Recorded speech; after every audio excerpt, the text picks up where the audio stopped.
Hey there, Alex here from the Kindergarten Connection, and I'm so excited that you're joining me for today's teacher chat, all about center mistakes. I'm going to share with you the 3 biggest center mistakes that I've made myself and how to fix them. So, if you're ready, let's dive in. Center time is one of my favorite times of the day in my classroom. I love math center time, literacy center time, our free play center time. I absolutely love any time that my students are empowered to make independent choices and show their learning, and when I can really focus on individuals and small groups. It's just such a happening, exciting time of day. But if you are making any of these common mistakes, center time can be a struggle. It can feel like not the favorite time of day. Trust me, I've been there. Mistake number 1 is putting out center materials with learning expectations too soon. I've seen this happen often. I have made this mistake where it's math center time, so you put out math centers, where every math center has an expectation of what they're supposed to do, whether it's a paper or making patterns or doing a puzzle or whatever it might be. There's a certain specific way that they are to use the materials. Well, the problem with that is if students don't know the routine of math centers, like where do things go when they're done? Is there a signal to regroup? Where do their papers go? How do they even use these materials? It's not going to go well. Also, you can see in this picture here on the screen, this student is fully just exploring bears and geoboards on their own. If I were to just give them geoboards and bears and say, you need to use geoboards like this and bears like this, well, you're going to run into the problem of they want to explore them. They want to play with them. So you might see bears on top of geoboards or bears flying across the room or things that are kind of frustrating and not appropriate, but it's actually not their fault. They're just curious about the supplies and they need time to let that curiosity be explored. So here's how you fix this mistake. You are going to set up time with your students for them just to explore, expectation free.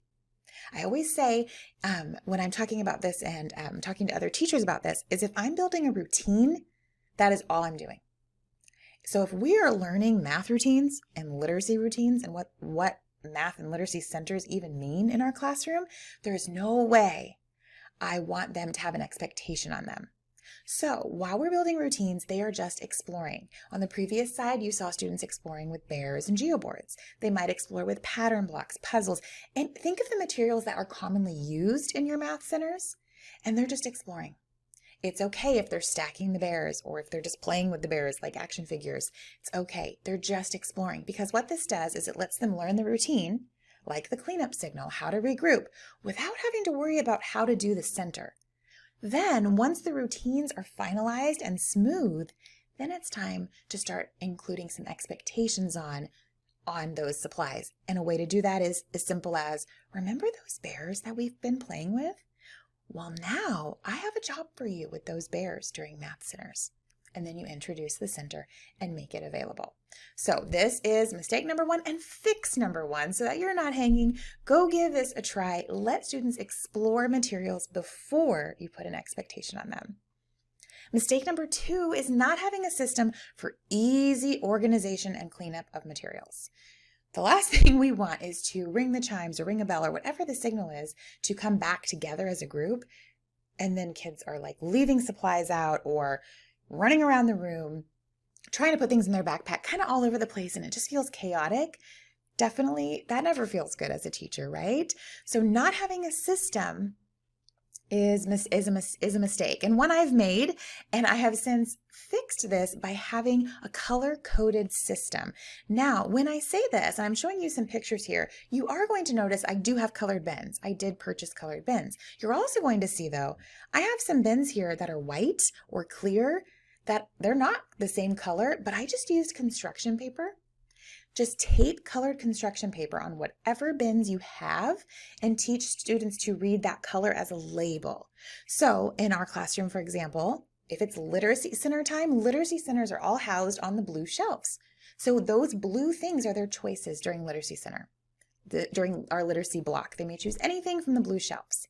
Then when they're done and it's cleanup time, things go back in the right spot because they know, oh, blue shelves are over here. red shelves are math. And there's no rhyme or reason for that. You could pick any color you would like. We use it for art supplies, anything at all, so that kids have an easy visual of where things go in the classroom. It makes cleanup time a lot faster, and it also keeps your supplies organized so that you're not having your math centers mixed in with your literacy, which wouldn't necessarily be a problem, except oftentimes we have literacy and math blocks at different times of the day as part of our requirements or in your schedule, and that just keeps everything a lot smoother and easier for you. Finally, this is actually, I feel like it's the biggest mistake. It's the biggest mistake I made, and it's what led me to the way I teach centers now, which has increased my students' independence by an unbelievable amount. It's increased the time I've been able to spend with individuals, small groups, and really the management has gone down so much. I feel like center time is the best time of day now. Mistake number 3 is rotating groups through pre-selected timed centers. So what I mean by this is you have 5 kids that go to one table and 5 kids at another, or 4 or 3 or whatever, and they stay there until you ring the bell, and then everybody has to rotate. Or you're having their names in a chart and you're having to plan, like, what is their center going to be today? And so you're prepping all those centers, and then you're showing them, you go to this table, you go to that table, you're here, you're there. And what this felt like to me was honestly not fun, kind of like a nightmare, because it was a lot of management for me to keep track of where everyone was going, what they were doing, were they staying engaged? What if I was done with my small group and I was like, well, what do they do now? What did those other kids do if they finished or if they weren't engaged? So I knew I had to fix it because rotations were not cutting it. They were not going to work. I was not getting enough time with groups. And some of my groups, I don't need to meet with everybody for 10 minutes or 15 minutes. Some of my groups I need for 3 minutes for a check-in. And then they're better served taking that tool and trick that we're learning and going and practicing. And other groups I do need 10 minutes with. So I knew that there had to be a way for me to have more time with students and also a way for students to be more independent without me planning all of their centers and kind of dictating to them, you go here and you stay there until you hear a timer. So the fix for this is free flowing, is what I like to call them, free flowing centers. I, as the teacher, am still setting the environment. If we go back and take a peek here on these shelves, I have chosen what is available to my students. So that means that what our focus is, what we're working on, even curriculum options, if you have things that need to go, that need to be used from your curriculum or centers that you're required to use, I have selected what is available. So it's not a free-for-all. However, it is going to increase your students' independence because instead of rotating, students are going to freely move in and out of centers with the routines and the system that you will spend the beginning of school building with them. And what this does is it allows you to meet with so many more individuals, with so many more small groups. It allows children to continue their work, not be interrupted. It allows those who maybe work a little quicker to move on quicker.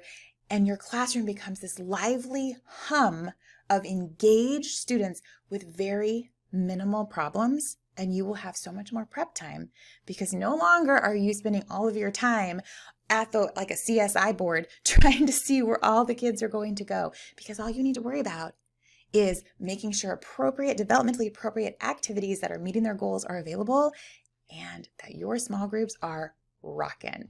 So if you are excited to check that out more, I hope these tips were helpful for you. If you want to check that out more, if you want me to literally guide you from the start of school, from setting up your classroom, all the way to how do I even set up free-flowing centers? Like, it sounds great, but now how do I get them there, right? Because that's a process. And if you want to hear more about small groups, how I run small groups, how free play in my room is structured, and classroom management, I have put this all together in the Playful Learning All Year course just for you. It kicks off on July 19th. You can head to thekindergartenconnection.com/play. Again, that's thekindergartenconnection.com/P.L.A.Y. The link will also be, if you're watching on Instagram, it will be in my profile as of now. If you are on YouTube, it will be in the description for you. So go hop on the wait list to get more information and stay in the loop with me, because I guarantee this course will change your teacher life So I cannot wait to see you there. I hope these tips were helpful. Let me know in the comments below which one you are checking out first, and I will see you soon. Happy teaching!